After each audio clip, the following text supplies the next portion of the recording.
Ned, what do you put in this coffee? Coffee. Do you want more? Do you want more What's the milk? milk situation? Normal milk. Semi. Is Yeah. it? There's no almond left. Just feels, I don't know, just feels a bit. I had to be a bit tight on the milk because we're very short. I mean, what's your height got to do with the milk situation? I had to be a bit tight on the semi. I mean, let's leave that there. Are you putting us live? Yeah, we are now. Oh, sorry, sorry. Nice one, Ned. I mean, I literally told you. I know, Ned. I was just playing the game. Yeah, welcome to Live at 5. It is Wednesday. It is YouTube day, which you know everyone loves.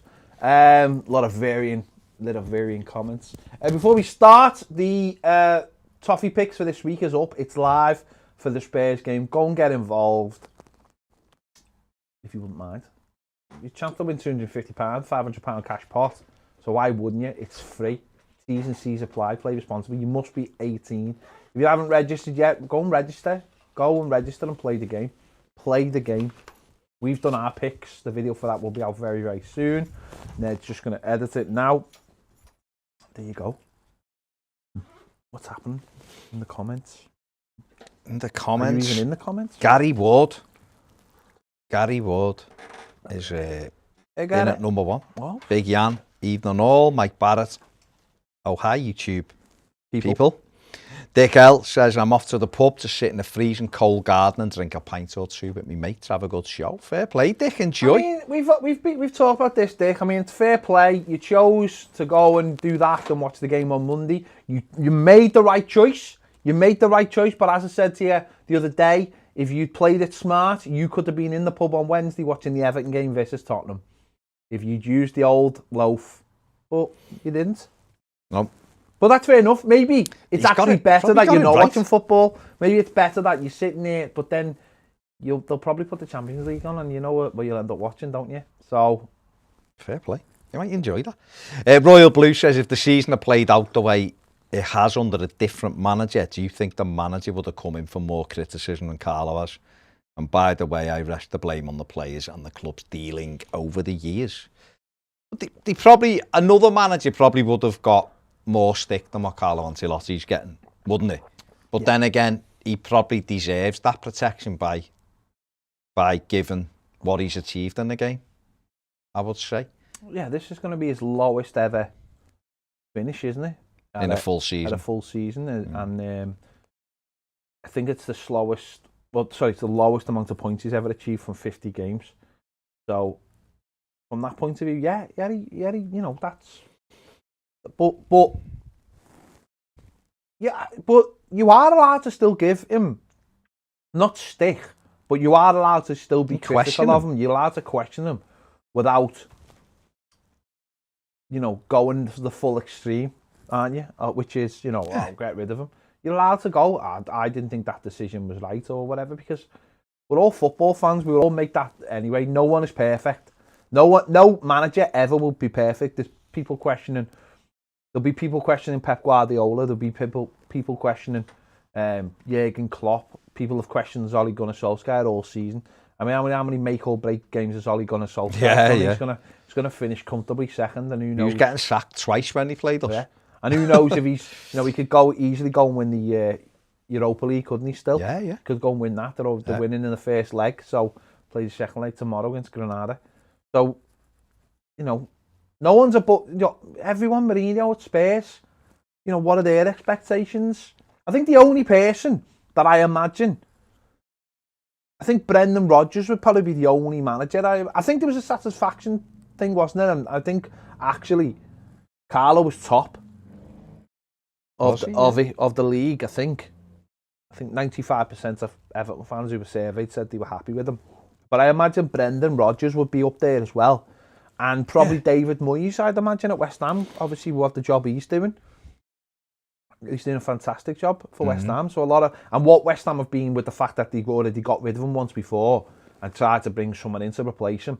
I think West Ham fans will probably be thinking, no, this is the man. He is the right man for us. So I think their fans will be quite happy with him. So it all comes down to expectation, and I do sometimes wonder where we get our expectations from. I really do. Sometimes I do. I really wonder where we get our expectations from. Because we keep on harking back to the 80s. Jesus Christ. It'll be 40 years very, very soon. You know, and if we were to say that to fans of other clubs, we've laughed at fans of other clubs for harking back to 35 years, 40 years. Do you know what I mean? Yeah. For your best time ever. I know it's, 87. It was, we still got 35 years, 36 years. 36 years. But we laugh at other clubs, and yet we still use that as you can use something as your yardstick, but what was you watching? I think it might have been Carragher on Monday Night Football, and as much as he was trying to be nice about us, because Kevin Campbell was there, but he was just saying, he was like, for our generation, he was like, yeah, Everton are big, but for this new generation, Everton are nothing. Everton are absolutely nothing. They haven't won anything. I see it when if I do videos for other channels where I do it with other fans, and I look at the comments afterwards, and the people are like, why have you got this fella on? He's an Everton fan. Which always makes me laugh, because one of the biggest YouTubers out there is a Newcastle fan. But I always think, so I know less about football because I support a club that hasn't won anything for a long time. But that's the way they look at things, that the representation is like Everton have done nothing. So I do wonder sometimes where we get those expectations. Not to say that we shouldn't have high expectations, but I do wonder where people who've not seen Everton actually win anything get those expectations. And again, that's not a criticism of them. It's just that where do they get those expectations from? It is strange at times. But then again, the club have spent 500 million quid in the last few years, and are always trying to talk the talk, and show that they're trying to do things. Yet we haven't. So, but someone's to blame, aren't they? And you've got to have ambition. You've got to have, and you've got to. I think you do have to have those standards. Yeah. And you've got to, because otherwise, if us as a fan base started going, well, nothing for 30 years, well, nothing for 25 years, so why would we expect us to do anything? And I think that lets the club off the hook as well. Question then is, apologies. Question is then, do the expectations, are they driven by the fans drive them to the club, or the clubs drive them to the fans? So are the club reactive to what the fans want? Or as a fan base, do we sit there and go, well, we've got all this money, and we've got this owner worth billions, and we're building a stadium, and we want to do it this way, and we're always making moves to do things, but actually when it comes to it, it doesn't actually ever really fully pay off. Do you know what I mean? Yeah. Well, like one of those TV shows we like talking about that have a great premise, but when you get halfway through the first season, you're going, these don't know how to finish this off. These haven't got a clue where this is going. Do you know what I mean? I just want to be Jack Bauer 24 Series 2. You know what I mean? It's just, yeah. I think you've always got to strive, but you're right. I mean, to a lot of people, as much as it hurts us, to a lot of younger people, for like people like Ned's age, I mean, Everton are just. The one thing I would say though, right, just as like a caveat to that though, is that if Everton finish in the top 8 again this season, as in 8th, then like 4 out the last 5 years they've been in the top 8, and basically since about the 3rd season that David Moyes had at Everton, they've majority of the time been in the top 8, and yet other clubs are looked at as like more of a top 8 side than Everton, and yet the numbers, we done that thing the other week of the Premier League teams of like who's amassed the most points in the Premier League, and Everton don't only just being overtaken by Man City, who people would say is like one of the biggest. Everton is 6th or 7th in the. Do you know what I think? What drives it home to me, and whether you took this with your pinch of salt or whether you thought it was tongue in cheek, that video that was going last week of that kid Ollie Ball, and that YouTuber who I honestly didn't know who he was, but he has got like 1 million followers on Twitter. One of them has. And he's got. I'd never heard of him, but we're not kids. Yeah. But when he was just like, why are you an Everton fan? Yeah. And it was like, and he's like, what? He's like, why are you an Everton fan? He's like, well, my dad was an Everton fan. He's an Everton fan. My granddad, my uncle, my brother. Yeah. But he's like, I don't know anyone. I mean, this is a Cockney Red, by the way. But yeah, it's just hilarious. That's normal. That's normal to them. And I think that's part of what it is. Just like, to them people, they'd be surrounded in London by fans of United and Liverpool and a couple of others maybe. And maybe 30 years ago, we did have a lot of Everton fans in London. We had loads. Someone speaking the other day saying, Blues everywhere in London. Yeah. Everywhere. But that to me said everything you need to know is that someone's like, I've never met an Evertonian. Now, he might have been taking the piss. But they were both smirking when he said it. But at the same time, though, that tells you everything you need to know. Well, why would I've got a 10-year-old son, and I look at him and think, he's Everton mad, season ticket holder, gardens, kits on, this, that and the other. But I look at him and just think, if you turn around to me and said, I want to support Man City, could I really look you in the eye and go, don't, you're a Blue for the rest? Because I'm looking and thinking, when I was your age, Zach, we were just about to become brilliant. But here I am, years later, and we've hardly done a thing. And all they do is bring me nothing but misery at times. And you look at your kids and you think, am I putting them through that? But if you're in London, it's like me going, I'll support Spurs or whatever.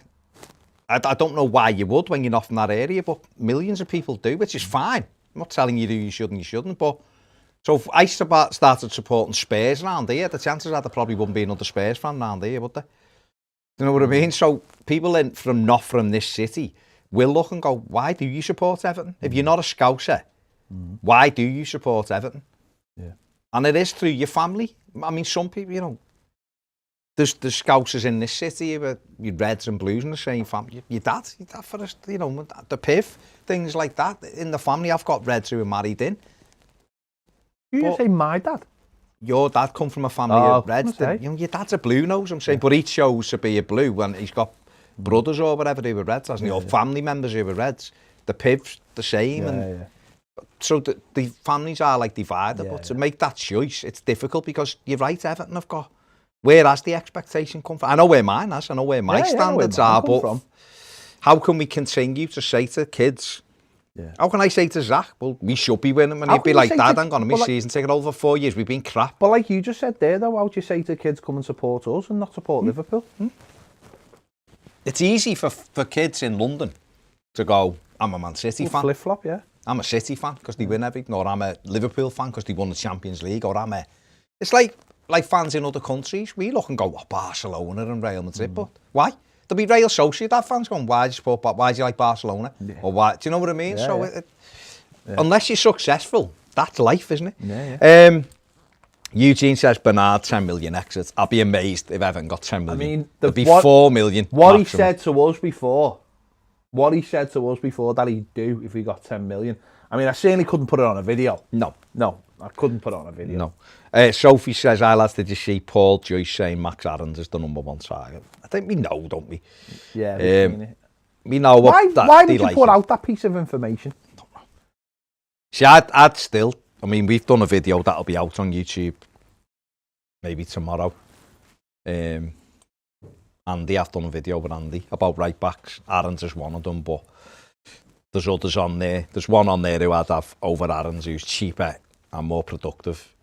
So that's who I'd go for. Sophie says also, it says in the article, we want 45 million for Moise Keane. Fair play. Josh Ward says, when you lads come to Conway for a pint, mine's the first round in the Liverpool Arms. I go to Conway quite a bit, Josh. Not with Ped, we don't get in the car and drive to Conway together, but we both, we could. We could. Yeah. But yeah, I'll be there hopefully in the next couple of weeks. Go and get me ice bun from the Popty bakery, and have a little walk down to the harbour there. Yeah, I'm a bit thinking Conway's all right. I haven't been for a while, but no, we go there, park up, we'll have a nice little walk, have a little cake out the bakery, and then we go back to where we're going. Or if we're on the way to Anglesey or back, or we're going back to Preston. It's nice just for a little walk around, isn't it? But yeah, I'm looking forward to it because obviously not been to Wales since September, so it's a while now. Yeah, I'm getting proper withdrawals of like just getting out of Liverpool. You said that like September, like I know you normally go on a couple of yeah. but wasn't that long ago, really. It just feels like long now, doesn't it? In the scheme of things. No, but I'd have probably already, what are we in mid-April? I'd have been to Wales about 3 times already this year. Normally, in a normal time. Even just for a weekend or an overnight, it just makes you feel totally like you've had a little holiday, even though you haven't. Agasta Garg says Kane should go full Gallas and score own goals to get out. Spurs fans were able to handle Campbell betraying him. They'll also be able to handle him. Paddy B says, what do you think Max Aarons brings to this current Everton side? I think he's got the most crosses. He's in Europe. Was it just Championship? Ridiculous number, I think. It's dropped a little bit, but at one stage he was the best in Europe at carries and stuff. But it's dropped a little bit, but he's still up there. So he carries the ball forward from right back. He plays the whole side. He can cross. And I think they're 2 massively important things. We've seen that the modern fullback, which we had with Seamus Coleman, has to be able to get up and down that side and give us width and mean that we can be a little bit narrower on the inside. Like what Luca Dean does, but with a bit more pace. Really. Aaron seems to be the first choice, probably because he's English. He's already played in the Premier League. He's got a mate at the club, which helps. And he'll know more players being in the England under-21 setup, which all helps settle you in. Will he cost? He'd probably cost a little bit more than other players would, I imagine, but that's the English tax. It's also the fact that he's coming back into the Premier League with Norwich. So there's 2 ways of looking at this. I was thinking to myself, it'd be difficult to get in this summer because they're coming up.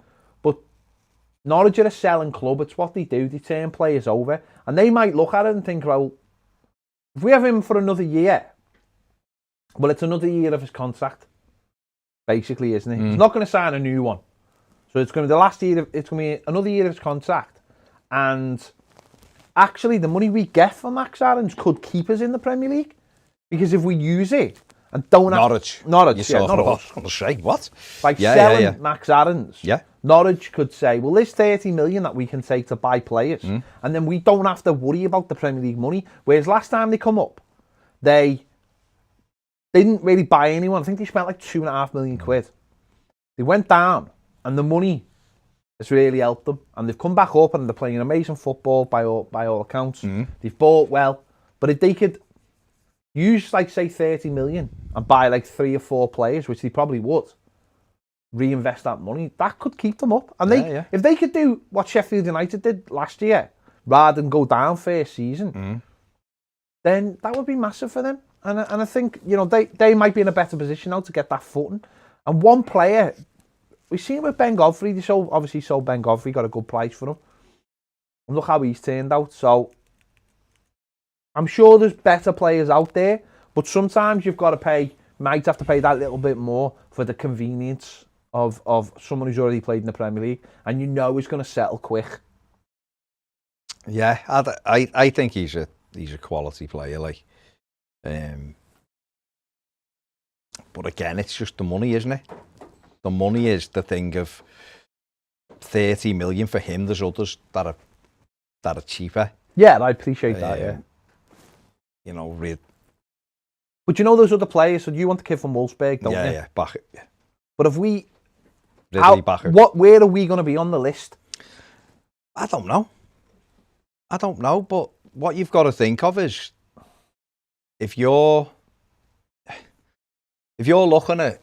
So if you're him, right, and he's 23, and he moved to Wolfsburg last summer, so Wolfsburg paid £6.5 million, I think, for him, and they're now saying they want at least 15 for him, maybe 18. They've doubled the money on it. Germany as well, no crowd, money, them clubs struggling. Move him on and get another one. They'll have the next one lined up, won't they? If you're him, you're coming from Wolfsburg to a Premier League club. You've got Carlo Ancelotti there, and also you're not going to like a Man United where everything's on you, all eyes are on you to improve. Everton's like a bit, you're seen as a chance to develop, aren't you, in this club? And you'll play a lot of games. He's already played for the 21s for Germany and things like that. So you've got a chance of playing regularly, then Germany will pick him up and go, let's play him. So I think for him it's quite beneficial. I think for Everton, yeah, Max Aaron's has got Premier League experience, but is he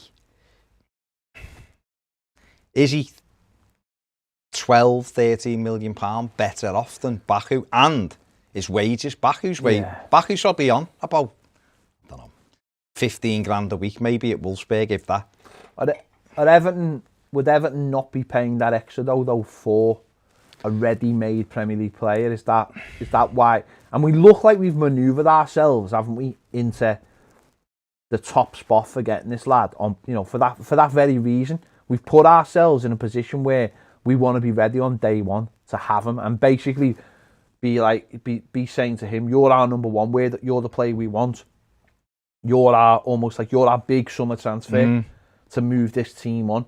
That's part of that to me sounds like that's part of the process, the wooing process as well.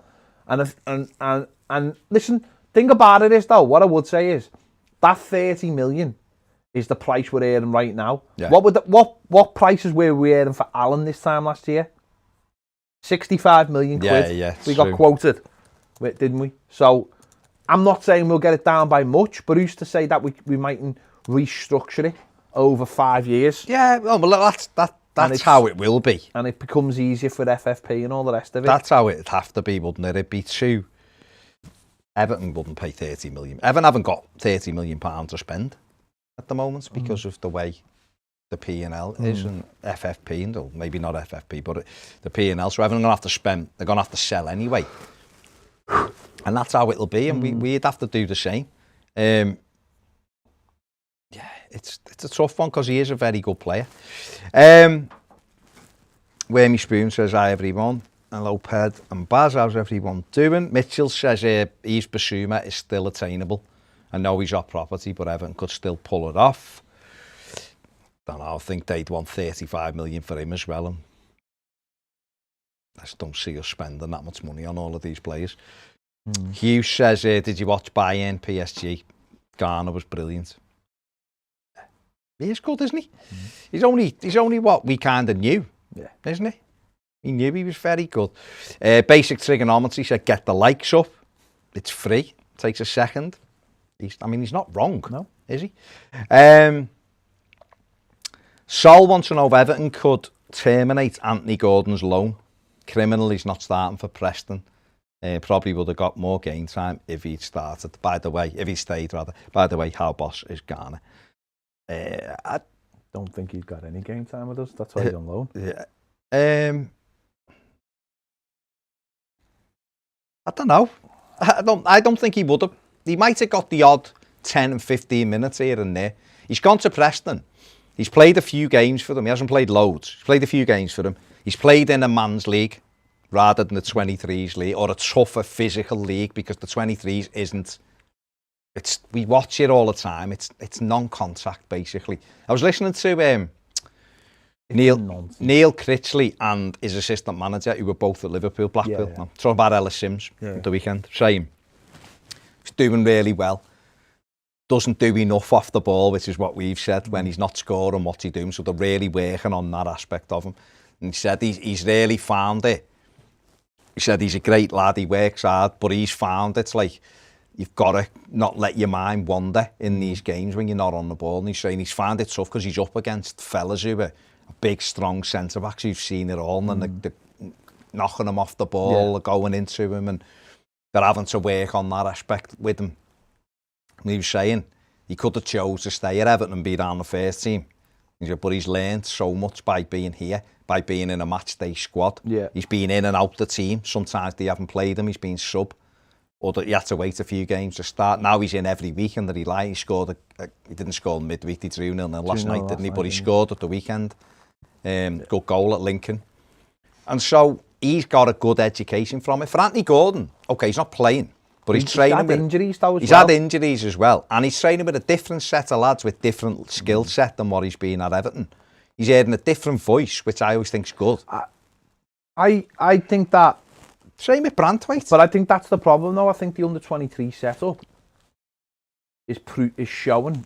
Well, our loans are showing that the under-23 setup is just not... It's not doesn't test enough, doesn't test you physically enough. Branthwaite started well in Blackburn. Then he had a couple of wobbly games and he's been put on the bench, and now he's on the bench. And I think more than anything it's because Tony Mowbray's job started to become a little bit of, he started worrying about his job. So easy thing to do, take the kid out the team.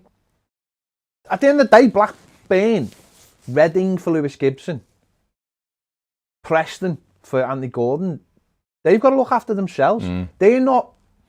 This is where this under 23s thing and got put on players on loan doesn't quite match up. I know it has for other people, and it's interesting because a lot of the players who do well tend to have decent Premier League careers. I think I like Mason Mount at Derby.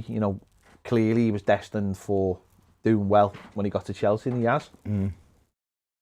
But clearly the physical side of it is a nonsense, because Anthony Gordon's struggling, I think, with his size and getting injuries because he's playing more games. Branthwaite is has got caught up in a few niggly things and concentration and things like that, like Ellis Sims, because the demand on them at under 23 levels just not there. For me, it's just not there. And it's like we've said it a million times. The under 23s is just too easy for a lot of these players. And when I say too easy, I mean the physical side of the game, they're not tested enough. The games are quite one-paced. No one tackles. No one's hitting each other hard. I mean, Everton players, even in the under 23s, seem to get injured more at Finch Farm than they do in the games. Yeah. Josh Bowler's just come back after a serious injury that he picked up on the training field. And they're just not being tested. So what happens is, they hit the real world, where something's expected from you, and they can't cope. They just can't cope. So that means that maybe what they have to start doing is Everton have to start looking at getting these kids out before they even touch in the 23s. Under 18s, at League 2, and then a League 1, and then get them in the Championship. Because it just seems that they just can't cope with the actual stresses, the ins and outs of playing in a league that demands something off you, where the manager will just go, well, that wasn't a learning curve, mate. We've got mortgages to pay here. Yeah. Yeah. You're making mistakes. You're going to get me the sack. You're out the team. That's what it comes down to. Joe Virginia, when he went into Reading, threw a couple in. They went out and bought a goalie because they were just like, we can't do this. This is real. This is a real level where losing a game means something. It's not like the under 23s, where it's just, oh, you lost, did you? Oh, well, what did you learn from the game? It means something. It means something to the crowd. We'd be the same if we got a loan in from somewhere and the player, and it's like a Real Madrid or somewhere. We expect something. We don't put them in the team and go, oh, but he's doing well, but, imagine when he gets back to Real Madrid, he'll benefit loads from this.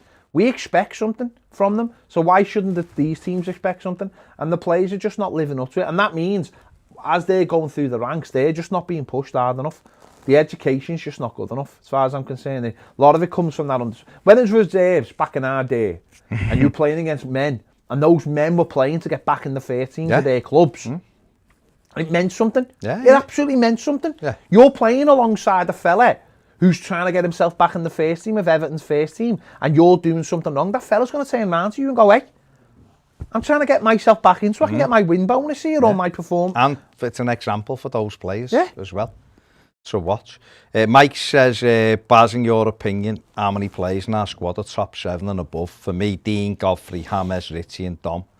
The rest are top 10 players. And below, that's our problem, where we should be. Yeah, I mean, Pickford is a flip of a coin, isn't he? If he got himself at a consistent level, you'd say that he's a good goalie. The problem with him is he's up and down, isn't he? I think Decore is a player who could be in the top 7 club comfortably. I think Allen has got the experience. I think you need players with him, but I think he's a good player. But I think he could get in the squad. What's a top 7 team though? Because Leicester and West Ham are in the top 7, and I know Leicester have got like a genuinely better team than us. And I know, but you can't tell me that some more players wouldn't get in the Leicester team or wouldn't get in the West Ham team. it's the makeup, isn't it? It's the makeup and what you do with balance. It's all balance, and that. Going back to when I was a lad, you know, when we won the league in 84, 85, you know, that team, that was literally what they called, that was a team and no stars, they said.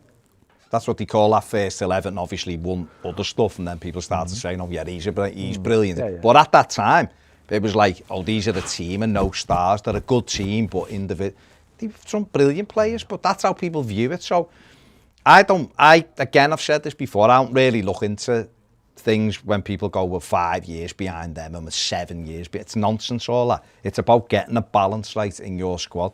And Everton are unbalanced. Everton have still got a player from David Moyes' era who's the best in his position, which is nonsense.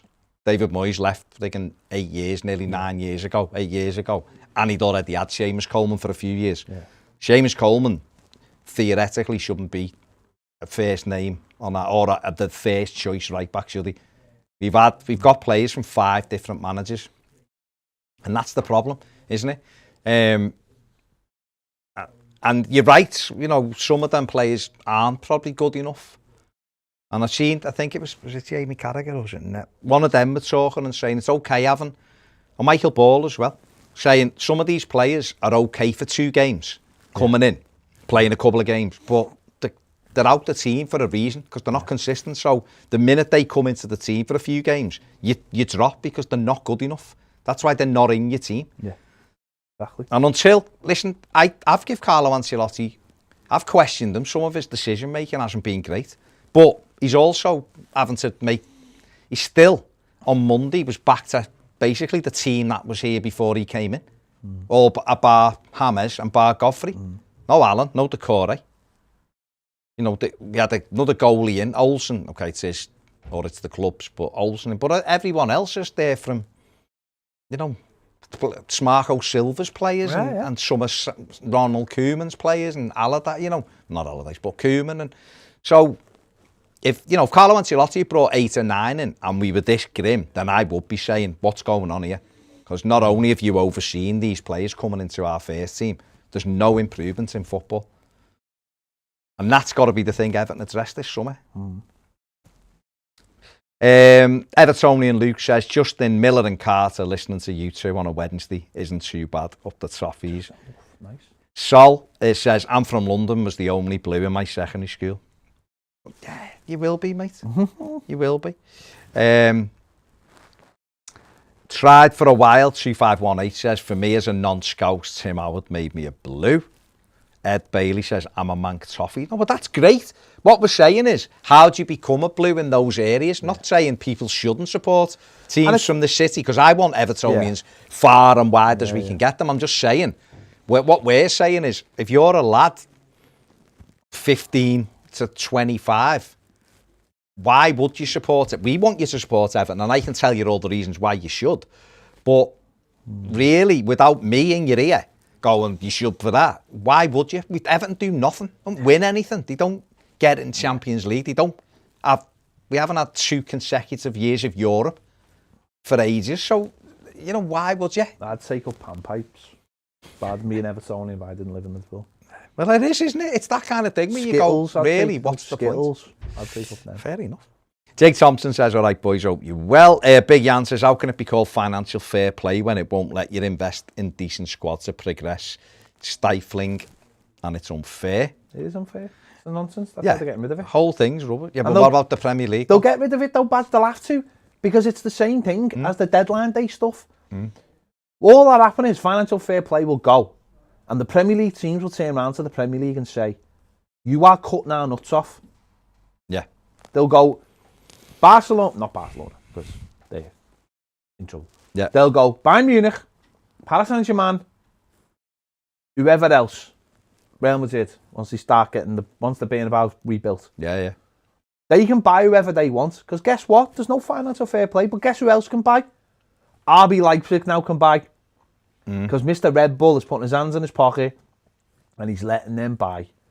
Then someone else can go and buy. You know, the guy owns Nice. The guy owns that chemical, that pharmaceutical company. Yeah. He's worth billions and he bought Nice. So Nice will be able to start investing because the FFP will be for them. So they'll start be investing. And the Premier will go, well, this boss product that you've got, it's going to go. Because you're letting everybody else buy players that we can't buy because of your rules.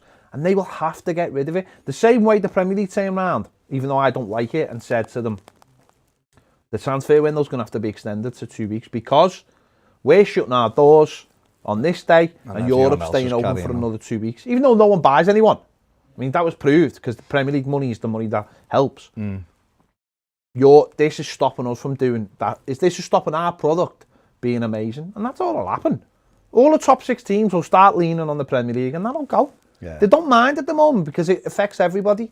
But once FFP goes, it'll go everywhere for it'll have to, because the Premier League will just be sacrificing itself. And why would you do that? You want the best product. You're playing within the rules now because you know they can't run away from you, but that's what'll happen. That's what'll happen. Yeah. Joel Catchby on the super chat. Nice one, Joel. You haven't give a comment, so give a comment and I can. But thank you very much anyway for the super chat. Superb. Hassan Azza says, get them likes up, peeps. Mike says, Baz, do you have any hobbies outside football or is it your entire life? Cheers, mate, keep up the good work. I like playing on my PlayStation. Like looking at Instagram, don't you? I like Instagram. I like going for walks. I like playing footy in the garden with my lad. It's hard to have hobbies in this day and age. It is, yeah. I'd like to go away more, but we can't. I mean, what is it? It depends. What's a hobby? Green bowling. Crown green bowling. I should probably play that. But then I could turn into WhatsApp as if I don't get my own way on it. So maybe I couldn't even imagine that. Maybe I'm better. I'm taking my ball home. I'm taking my balls. You're all senile. I'm taking my jack and I'm going. Glenn says, Baz. Well, I brought the jack. So you're all.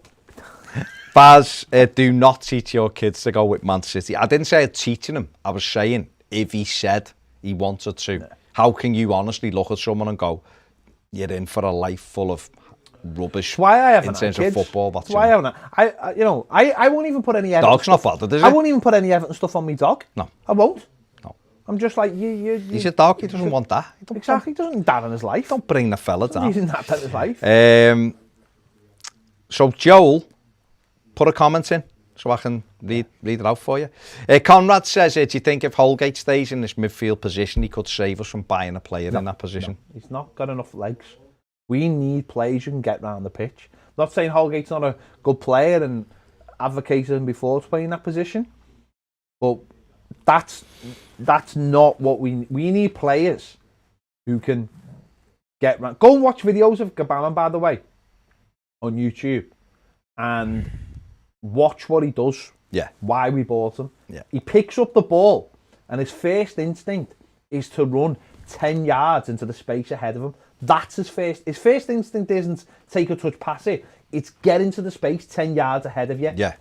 Get that ball out and take it up the pitch and then play. And we have nobody in our squad who does that. If you think about it, we have nobody. The Corey will get it and give it and then go drive forward. Gabaman gets it and drives forward. And we haven't had anyone like that since Ross Barkley. And it doesn't matter what you think about Ross Barkley. It doesn't matter at all. Ross Barkley could get the ball and drive 10 yards forward. And then you want him to have the brains to just knock it off and get it in the box. He didn't do that enough.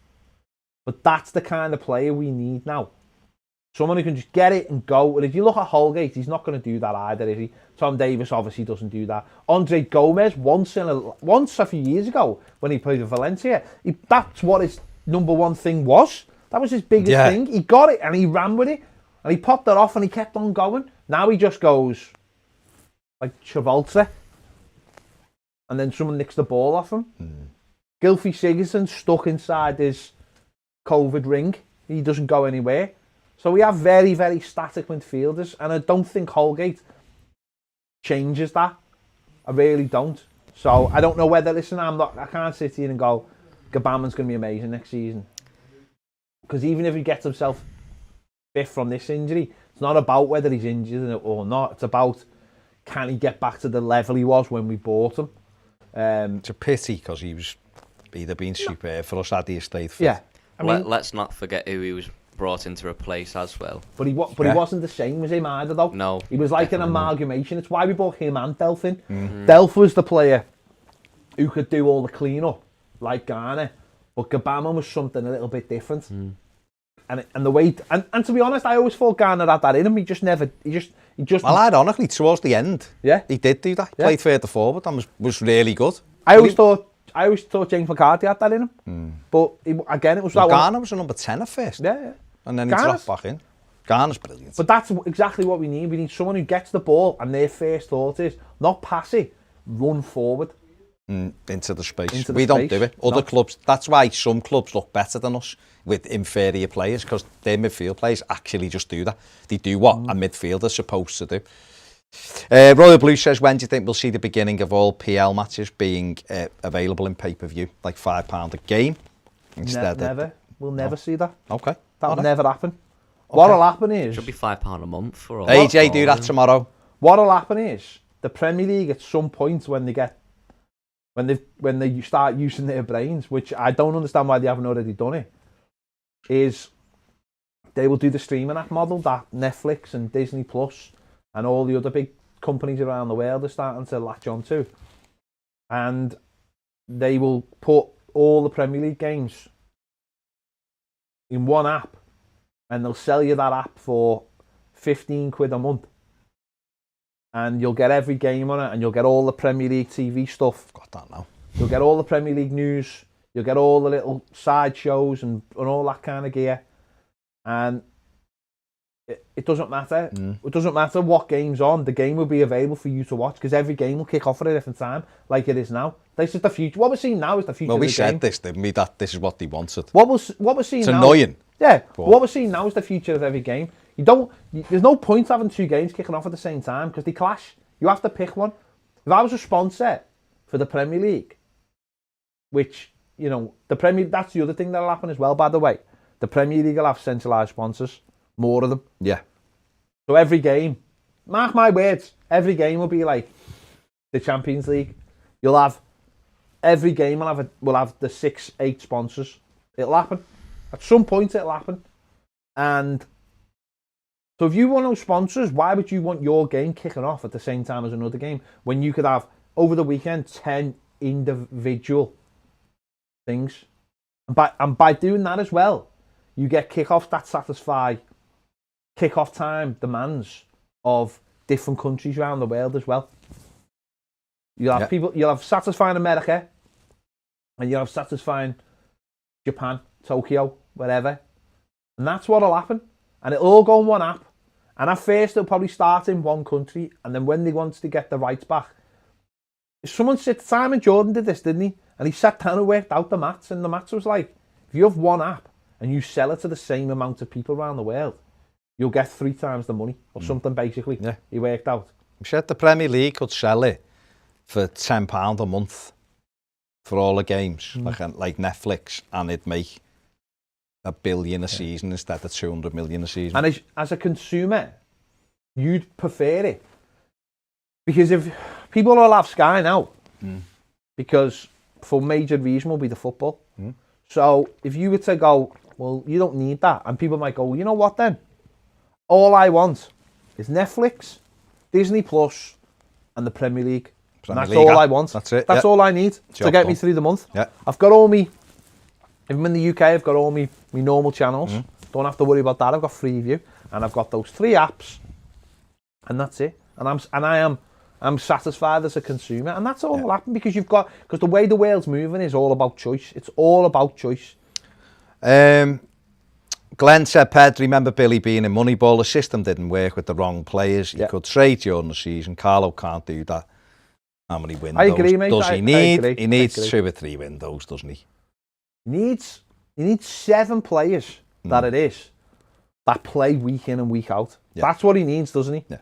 That's what he needs. He needs to this has been the big problem for the whole season, is how often we've had, and like Baz said before, if you're having to bring in Andre Gomez, who isn't first choice, and then bring in Tom Davis, who isn't first choice, and you haven't got a Decore next to him or an Allen next to him, and you haven't got a right back, And other teams have got mobile. Your centre backs have changed about 27 times, and you've had 3 different goalies.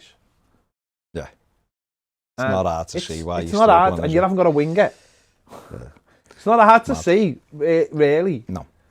Mary Jackson says, some years ago I went straight from the match to the train to London and was amazed that the train was still full of mainly younger Evertonians when we arrived at Euston. Well, we have got loads in London. It's just that how do you continue to keep that growing? It's only from us really continuing to promote as Evertonians wherever we are, isn't it?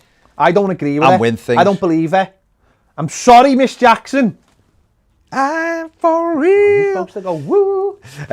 Hug G Reaction says, all right lads, watching live from Palermo, Sicily. Ooh. Got a beer and Moretta on the go. Beautiful. You guys on the laptop live, and I'm reading my book, Galazzo, the football. I would. Does he live there? I don't know.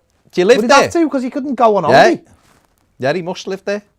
I would Sounds like to amazing. I would like to go to Sicily. Watch Montalbano on the iPlates it's in Sicily. My great grandparents are Italian, as some people may know. I know a lot of people don't believe me when I say that, but my great grandparents are, is it great great grandparents are from Italy, and I'd love to find the family tree on them. They came to Wales first. Because a lot of Italians moved to Wales in the 40s and 50s, I believe. Mm. And then they moved to Liverpool. They're a chippy in Mill Street in the Dingle. Fair play. And I would love to know. I've heard a couple of little wild stories about them. That, you know, when you hear stories, I heard one of my uncles moved to the UK because he was on the run for a murder. But I also heard a story that someone else came over, but he had been a professional footballer at one of the Milan clubs. But again, it's all just, when you just hear nonsense. I don't know if it's true. I'd love someone to do a family tree for me. I need to get really, really famous so the BBC will do one for me. Yeah. Who you really are or whatever it's called. And I actually have inquired about getting an Italian passport. But the problem is that you can have it back on, if it's your father's side, you can go back as many generations you want. If it's on your mother's side, it can only go back one generation. Yeah. Nice one, Italy, thanks. Fair play. Jason asked a very pertinent question. All right, lads, should brands look into buying players with asthma? I'd just install a 5G tower outside Finch Farm. But defo get some players with asthma. Defo. Without a shadow. What is this relating to? Well, if you have asthma, you can take anything, and it helps you continue to be as fit in the 93rd minute. Yeah. You can have banned substances, can't you? Because you've got asthma. So other teams. Well, coincidentally, and this has got nothing to do what we're talking about. Right. 75% of the Liverpool squad have got asthma. Yeah. But that's got nothing to do what you're talking about. Nothing to do with being able to run. No, I think Leeds have probably got a similar thing. Yeah. Because I know Leeds and Liverpool use fizz, don't they? Which is a supplement, which is a tablet that you put in a drink. It's legal apparently, but it's like it gives you a shot. It's legal, so I don't know why every club isn't using it because they run around. If all our players had asthma, they wouldn't let them in the wrestling ring, in Finch Farm. Possibly. Wouldn't let them wrestle, would they? Our players would have the kind of asthma though that would stop you. Literally stop like you. Gerard Delafeu. Did you ever have a player playing for you who had asthma and they have those big, massive nebulizer things? But like that. Big clear things, and you just get nobody, and then you press down on it, and they give you this without it being medicine. Give you this insane amount of oxygen all in one go. That's what clubs have. So we did that. We had he was a good footballer actually, called Stu Williams. We had asthma. He was a good player. But he'd have it where if he had an asthma, not an asthma attack, but sometimes he couldn't get his breath. Yeah, it's horrible. So it's difficult. But well, the PIV says, no. The key is they don't have asthma, but they contract asthma when they arrive. Yeah, I mean that's what I'm saying. That's why we should put a 5G tower up. There you go. That gives you asthma, doesn't it? Yeah, apparently. Andrew Kelly says there still isn't any pace out wide for us. 2 wingers are a priority for me. Get rid of Bernard and Iwobi. Dom's best strengths will then be seen. by more crosses. They would. Jake Thompson said, just had to look through the academy, took a look at our current academy players and think physically most of them are not at the level required to play in the Premier League. For example, Anthony Gordon, ability-wise, has got it to play in the Premier League, but physically he's not at the level required to compete against most Premier League defenders. Should our academy take a new approach and start producing athletes rather than prioritising? 5G towers?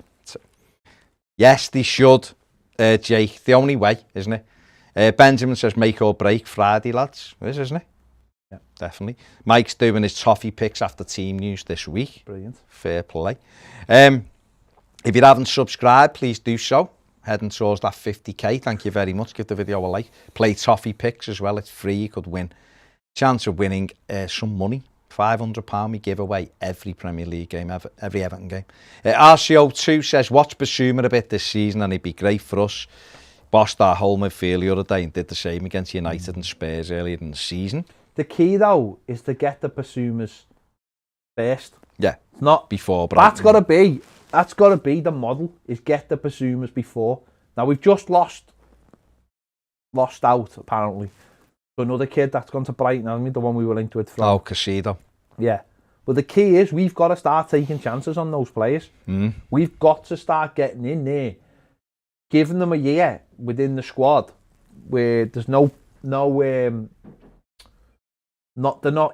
effort on them to play every game. They come in for the odd game, learn what it's like to be in the Premier League, play with the first teamers. But we've got to get in there first and get them. We really have to. Because otherwise they come to the Premier League and then the next minute they're £40 million players and everyone wants them. We've got to get in there ahead of them. Yeah, definitely. Liam said, just listen to Darren Goff ripping us on TalkSport. Although he's probably right, I hate it when people like that judge our club. Paddy says, how does the German league develop so many good, young, talented players, but it's still a two-team league? Could the Premier League ever emulate? Is it a two-team league? Dortmund are all over the place at the moment, aren't they? So I think that what they do is they have a lot of... Don't forget, Bayern Munich have a lot of young players in their team as well. They've just bought a kid in from Reading who'll sign on a free transfer at the end of the season. They go out looking for young talent, and everyone does. So in Germany, nobody goes out looking for 25, 26, 27-year-old players, I don't think. They certainly don't bring in 29-year-old players, really. They're looking at young players, bringing them in. And I don't think... What I would say is, I don't think there's that pressure to stay in the Bundesliga, if that makes sense.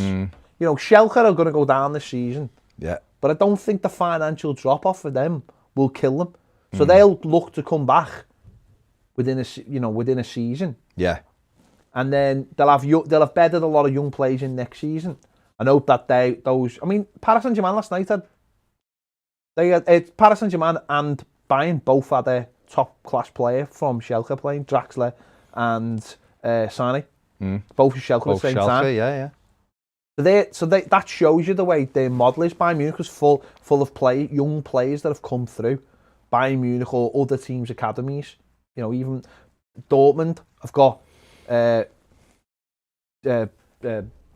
Bellingham, Jude Bellingham, and Sancho.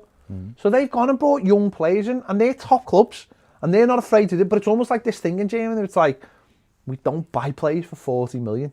We bring in young talent, and then if anyone does go anywhere, it'll be to Bayern. And they play them. It's like, John Joe Kenny. Whether you think he's good enough for Everton or not, and I'm unsure. He went and played 32 games for Schalke in the Bundesliga. So he's playing games. Yeah. So if he'd have left them, if he'd have stayed there this season and carried on playing, he'd have probably been better again because he's developing. Now, I'm not saying he then becomes the greatest right back, gets in the England team, but what I'm saying is he just becomes a better footballer because he's playing all the time, because they do have a trust. They've got Rabbi Matondo, who they got from, I think he was at City as well, a young Welsh lad, has gone to Schalke. And he's been in and out, but he's only 17, 18. Look at Jude Bellingham. I mean, let's be honest. I know a lot of teams wanted him, but he'd hardly kicked the ball for Birmingham. Really? I think he played about 20 games, hadn't he? 25 games. Right, so he played 20 games. So if you put it this way, right, In the space of a year, he's gone from playing 20 games for Birmingham to playing in the Champions League quarter-final.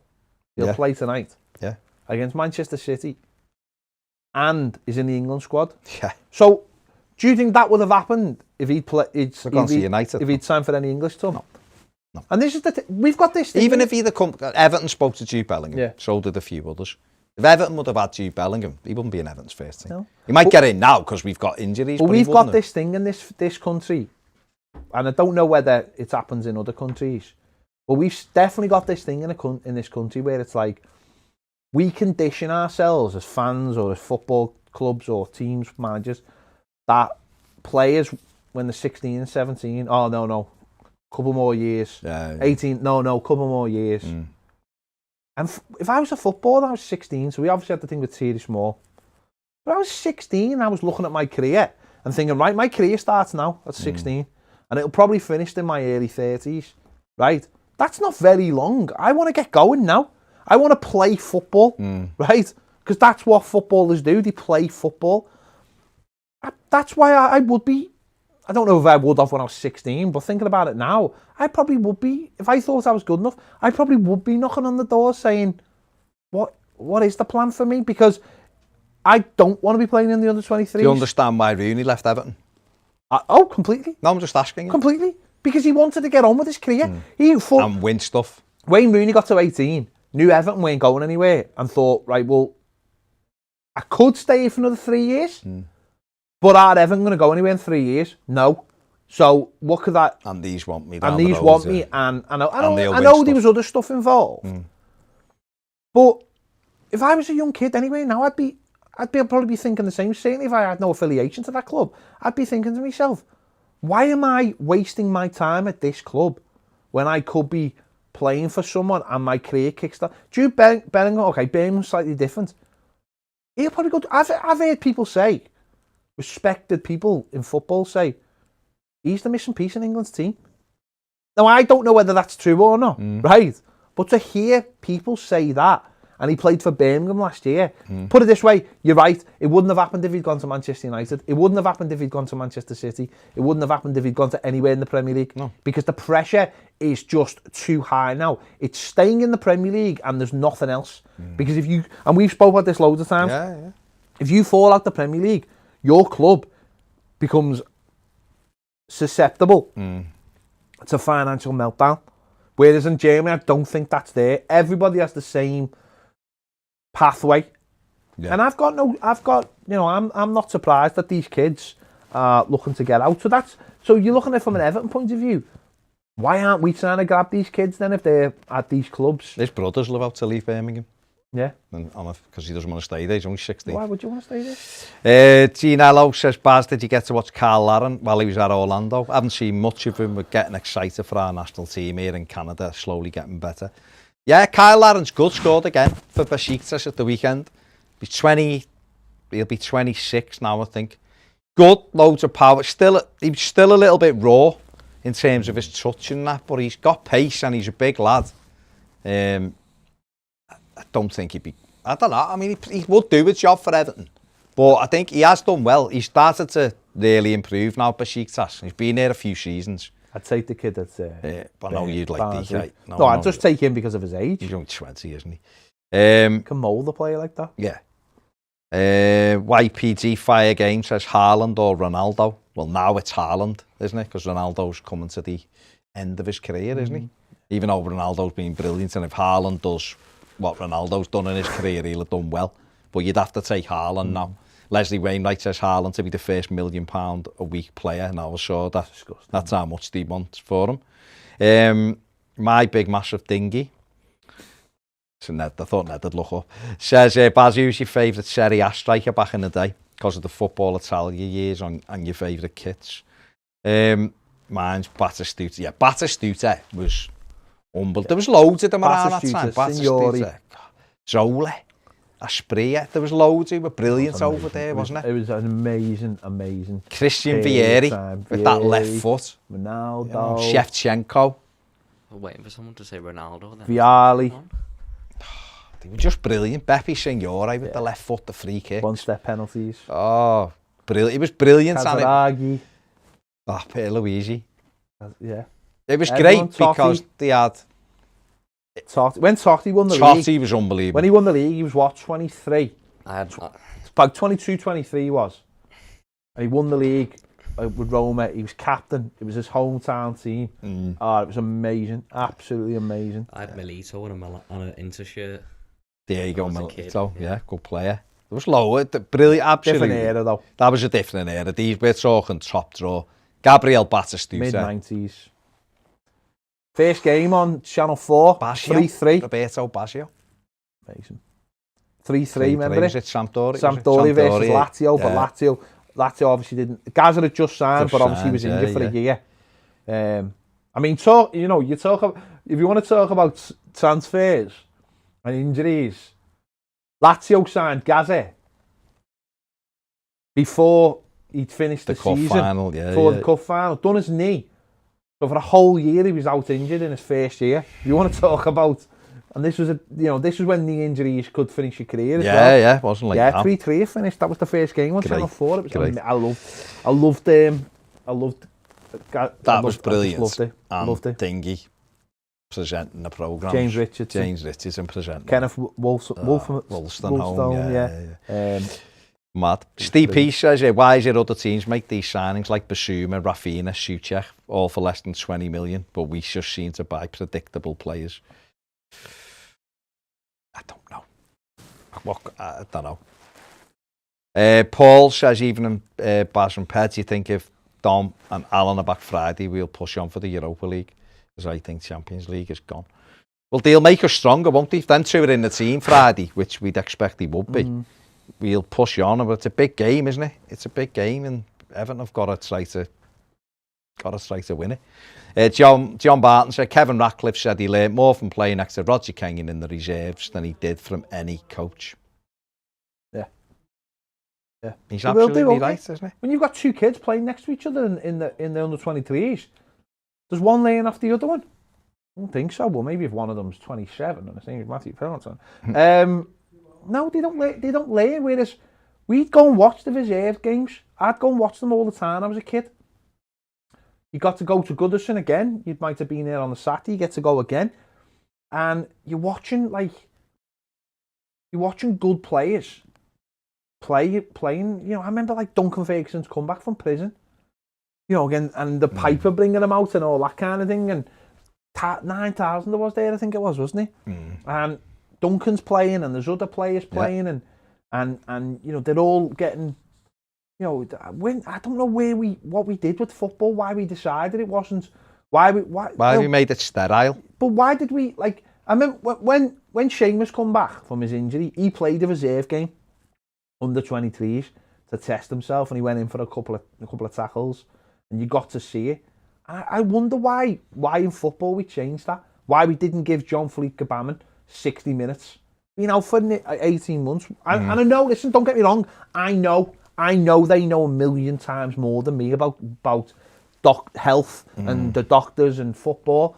But I just thinking about things, why they didn't give him an hour. A game of footy, just to get used to playing in a game of footy. Why didn't give him an hour in the 23 games where you know... But then maybe, No, you know what I mean? That to me seems basic. You know, why they've given the players too much power for the players to turn around and say, I'm not doing that. Like, I remember us sitting here when Sandro and Klassen were struggling, and we were like, well, why don't they just drop them down the ranks? Niasse went down into the under-23s, did really well. Started scoring goals. And got himself back in, Got him, you know, I sometimes think that footballers themselves think they're too important to do the hard work. Yeah, and the club's bow to them. That's the problem. Let me just address this one, my big, massive thingy again. Robin Olsen won't stay at Everton because he hates Scousers now after what happened to his house. It happened in Manchester. Yeah, I mean, it happened in Manchester. And it was a Manchester organised crime gang. Yeah, I mean, so literally nothing to do with Scousers. Literally happened in Manchester. So, but hey ho, have that. There's not really much we can see. Where are we? Bob Holness says, On Blockbusters? Yeah, Blockbusters in the comments. Says Recoba or Adriano. Alvaro Recoba was brilliant. Adriano for me. But I think Recoba never, ever fulfilled any kind of potential that he had. He was always like... Adriano, he was the next Ronaldo. I know, but that was more down to a few other problems. But he still scored big goals, though. He was bossing Pez. And that's the way you look at it, isn't it? Yeah, to be fair, know what I mean? Pez is the... It's the virtual market, isn't it? It's the bar. Yeah. Isn't it? Mitchell says he pays £120. Oh, yeah, talking about Sky, pays £120 a month at the moment to give me the zone any day. Yeah, I've got the zone, it's brilliant. Matt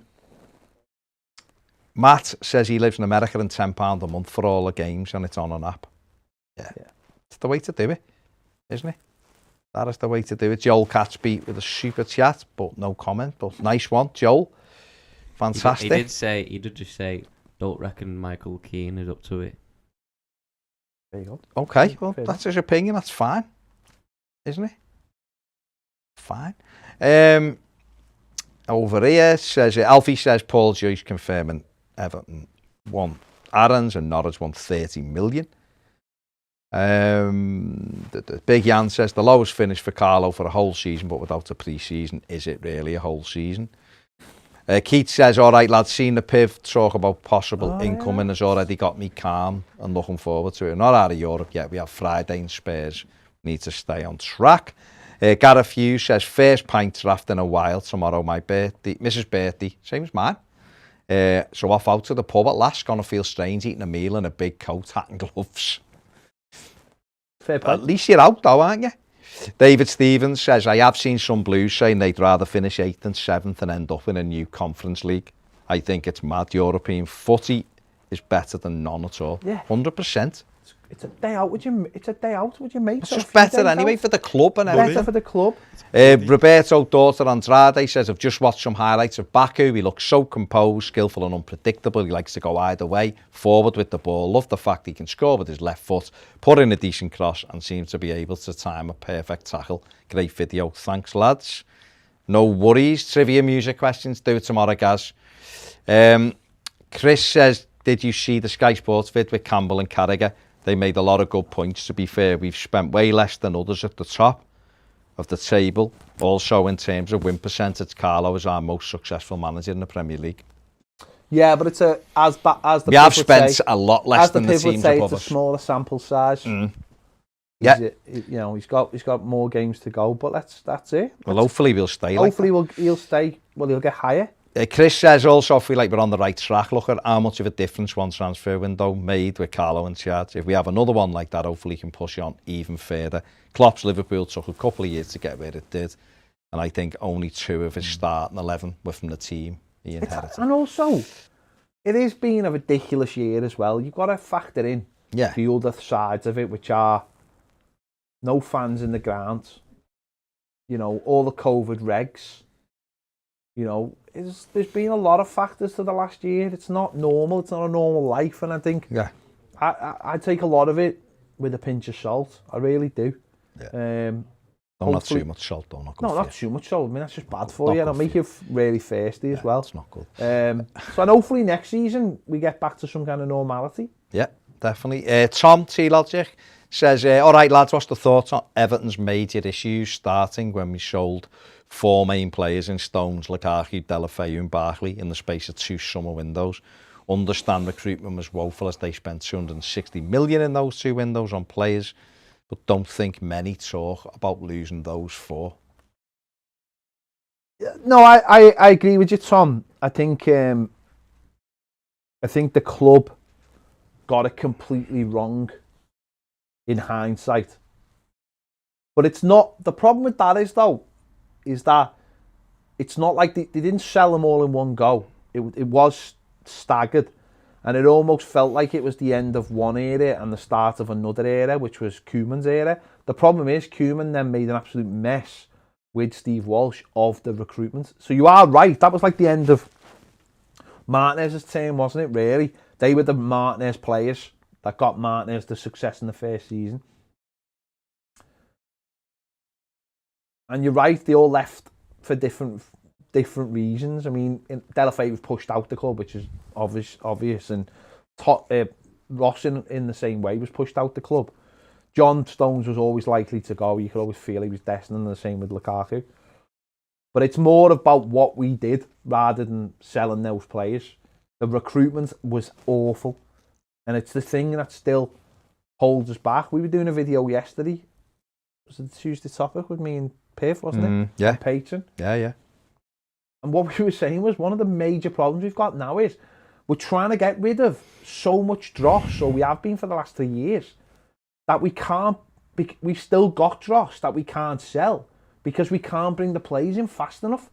We can't, because if we tried to get rid of all the crap, we've got rid of all the crap that wasn't playing for us. Then we're getting rid of all the crap that sits on the bench for us. And we haven't even addressed all the crap that's in the first team. So how are we ever going to get players in fast enough to replace the players we need to get rid of? It just can't happen. And that's because of what we did after we sold those 4 players. Yeah. It could have been very different. Could have been very different if Managerial had done things in a different way, or had managed to get someone in like Carlo Ancelotti after getting rid of Roberto Martinez. And this is where we are now. We begged and prayed for years that we'd get someone with money to come in, and sadly we did. But when that fella come in, the club probably got overhauled far too fast. And we are where we are now because of it. And we're having to overhaul the overhaul. Shout out to Jed and Jake, who were watching in Prague. That's right, boys. Lila Hale says, general consensus so far this season, happy or gutted? Neither. I'm not happy, but I'm not gutted. Because I don't know what would be your expectations to be gutted?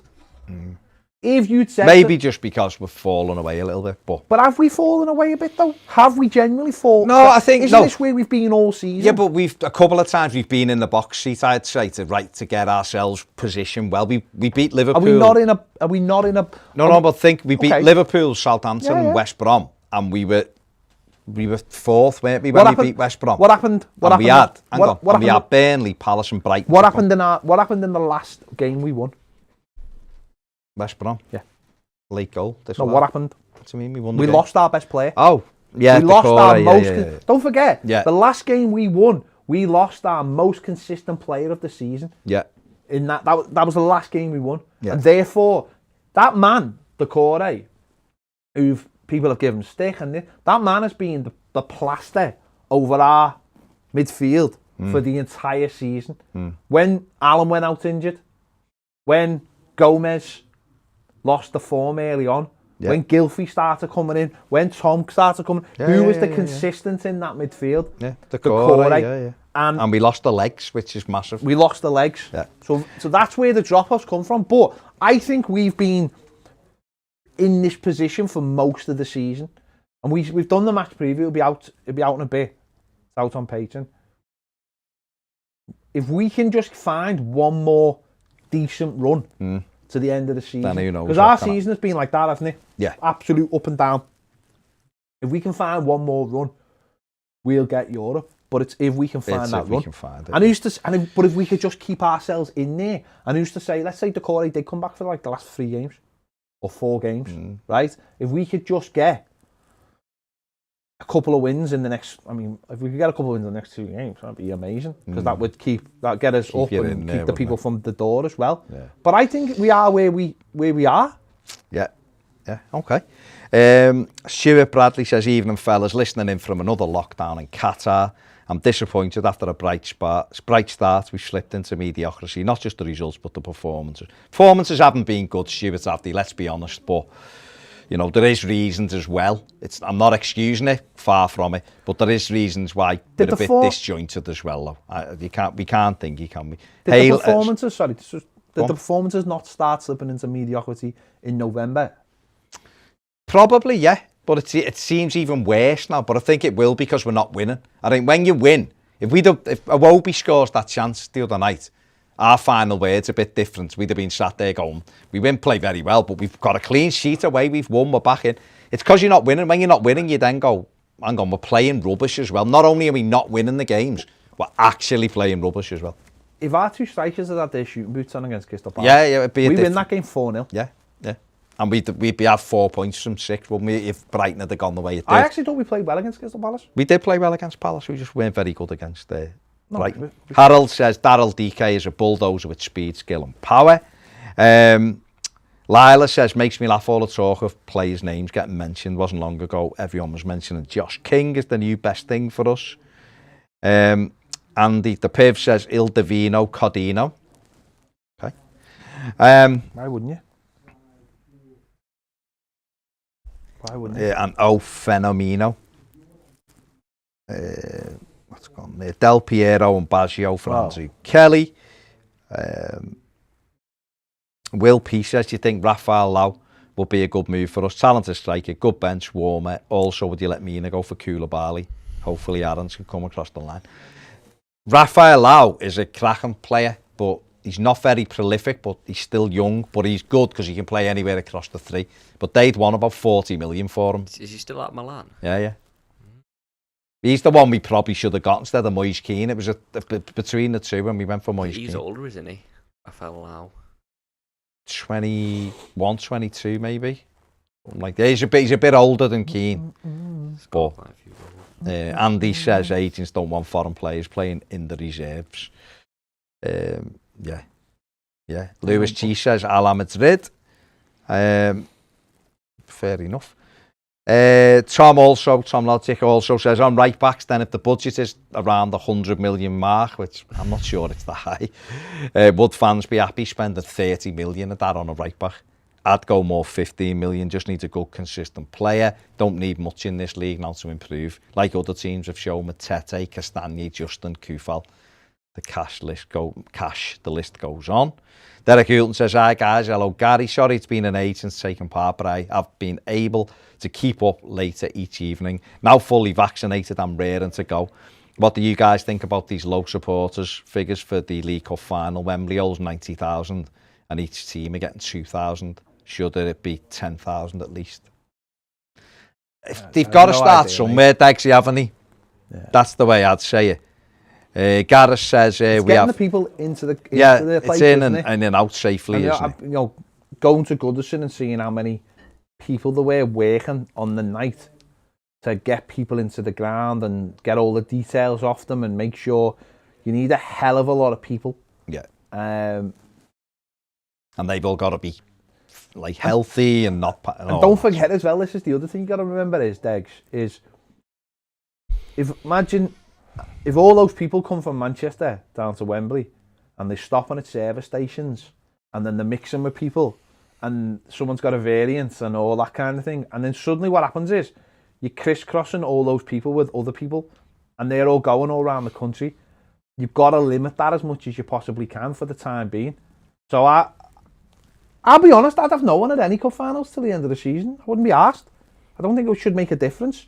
I'd just keep it sterile and then we start afresh next season. But these are test events at the end of the day, so see what happens. Lila says, my final word tonight, come on, Real Madrid. Fair play, Lila. Fair play. Tom says, when's the Piv coming back on, gents? He was only here yesterday, to be fair. But he'll be back in next week. There's still another video to go out with Piv, by the way. So. There is. There's a right back video coming out with the Piv. Everyone's asking about right backs. We've got a right back video coming out with the Piv. I mean, it's already out on Patreon. Have you got Patreon? It's already out. Well, that's it. And to be fair, Tom is a patron.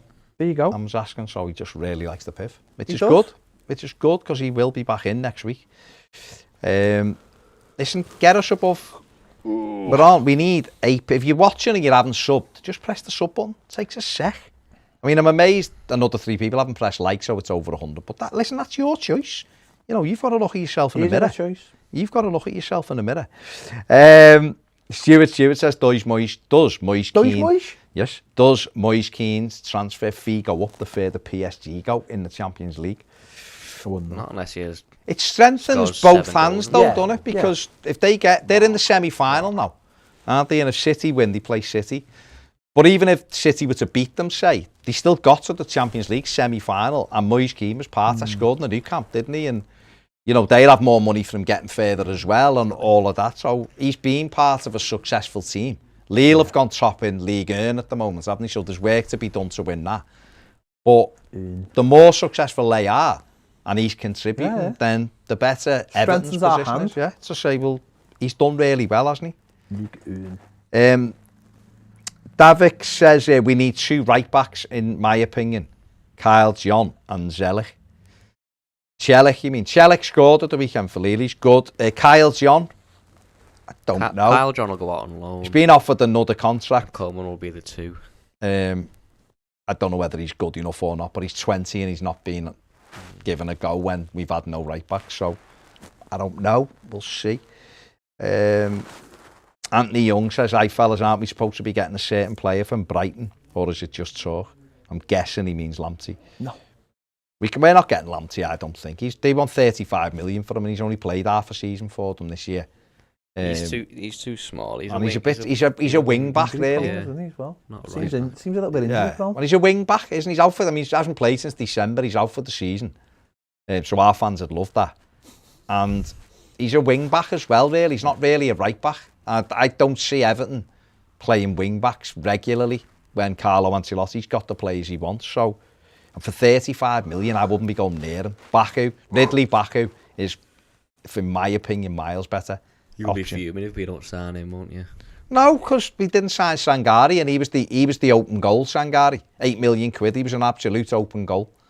Monster in midfield, box to box and get around, great tackle. It would have been great for us this year just to come in and out. Could have sat on the bench while everyone was fit and dropped in and out. And we give him a free pass to go to Holland. So, no, it won't surprise me if we don't get Ridley Baku. But we should. And there's the difference. It won't surprise me if we didn't get Leon Bailey, who's been begging to come here from last summer and January. And we probably won't. Do you think they're watching Baku? Well, they have watched them, yeah. Have they? But he'll be one of a few that watch him only. They should be watching 5 or 6, shouldn't he, really? Because that's how you do it properly, don't you? Jared says, "I'd happily take 2 draws in the next 2 games." They wouldn't be the worst results, because that means results. The 2 directly above us and below us wouldn't be going anywhere either. And then there'd be 6 games, half a dozen games over Spurs to get above them. But it's just the fact that we drop points at Brighton and Palace that makes you want to win these games. If you beat Palace and Brighton, then you might say, "Oh yeah, we'll take 2 points out of these next 2 games." Definitely. Liam wants us to sign off with Viva Madrid. We may well do that. You never know. Stuart says, "Why do we buy players on prime age like James and Allen when we're not competing for trophies and need to play the long-term game?" We got Allen and James for 20 million quid because they're ready right now. We tried the other way. Let's buy these, and in 2 or 3 years we'll have. And it hasn't. What's happened? We're still 2 or 3 years from being something good with the other players. Godfrey, didn't we? We've got Godfrey, but the manager needed results now, and those results have got us into contention for Europe with 8 games to go. And that's why we still do need to buy the players you're talking about as well, though, Stuart. I do agree. But it's a mix, isn't it? If you put them together as a mix and a balance, it's great. That's how it should be. But I don't know. Lewis thinks Spurs will beat us and we'll draw at Arsenal. Fair. I mean, that's not the worst prediction in the world. Play Toffee Picks, Lewis, and put them in. Why wouldn't you? Blue Nose Dublin says, "Is there another 60 grand right back out there? Have we touched base with Sligo Rovers?" We've got a link up with them, so surely we should. Tank says, "No way I'd take draws. I always want to win, no matter who." Well, we always want to win. Yeah. But just saying, if it did play out that they were draws, it wouldn't be the worst result in the world, would it? Right, come on, let's wrap up. We're wrapping up because they're getting ready to go live for their Champions League stuff, and we don't really want to be here when they do that. So that is us done for tonight. If you're on Patreon, we'll be back tomorrow. Well, they might be back tomorrow. I might not be. Baz's birthday tomorrow, so wish him a happy birthday. Thank you very much. Oh yeah, just before we go, thanks to Gail and Stuart for me card. Patrons. Happy birthday, Brad. There it is. Look at that. There it is. Superb. Thank you very much to Stuart and Gail. What you're effectively saying is all the other patrons let you down. No one's. Listen. What it felt like. Listen. Sounded like it. That's not up. That's up to them. They've got to live with themselves. That's nothing to do with me. It's not my words. They're kind of your words. I'm not saying that. Mark says here, coming in late to say he's got a second vaccine dose today, up the Pfizer and up the Toffees. Mark C, obviously I'm far too in young. America. I'm far too healthy to have. You're going to be able to be book yours in eligible. about 2 weeks. Say that. You're right on the cusp. Hasn't quite hit the 30s yet. Your 30s is the same as Ned's 6'2". Yeah. But fair play to you. You know. You're sticking to that, and I admire it. St. Domingo Jones says we didn't even mention Trezeguet. David Trezeguet at Juve. Good striker as well. He wasn't in that era. Good. No, but he was in that good, era. wasn't he? I was No, too. he wasn't in that era. Because Henry was rubbish in Italy, wasn't he? Right. But, yeah, we're going to go now. The match preview will be out very shortly. Pig, happy birthday, Baz. Angela, happy birthday, Baz. Thank you very much. Pez. Cheers, Brad. Brad. Pez and Brad. Thank you for the birthday wishes. Thank you very much. The game and Toffee, Tank, thank you very much. They're going to come in, not just as we're signing off, but thank you all. Later. Take care. See you later. Bye. Play Toffee Picks. Bye.